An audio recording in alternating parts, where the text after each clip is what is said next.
নমস্কার, আমাদের কৃষ্ণা টক্স বাংলা চ্যানেলে আপনাদের স্বাগত। আজকের ভাবনা, মা যশোদার ভয়ে শ্রীকৃষ্ণ ভীত।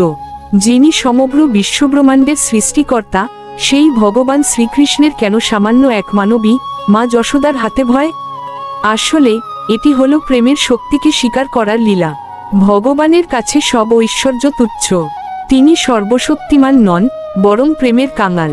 মা যশোদা যখন তাকে বাঁধতে চেয়েছিলেন, তখন জগতের কোনো দড়ি যথেষ্ট ছিল না। কিন্তু তার বিশুদ্ধ মাতৃপ্রেমের টানে শ্রীকৃষ্ণ নিজেই ধরা দিলেন। এই লীলা প্রমাণ করে, প্রেমের শক্তি ঐশ্বর্যের চেয়েও অনেক বড়। ভগবান গীতায় বলছেন, যে যেভাবে আমার শরণ নেয়, আমি তাকে সেভাবেই অনুগ্রহ করি। শ্রীমদ্ ভাগবত গীতার ৪র্থ অধ্যায়ের ১১ নং শ্লোকের ভাব অনুসারে আসুন, মা যশোদার মতো নিছক প্রেম দিয়ে ভগবানকে আমাদের হৃদয়ে বেঁধে ফেলি। হরে কৃষ্ণ।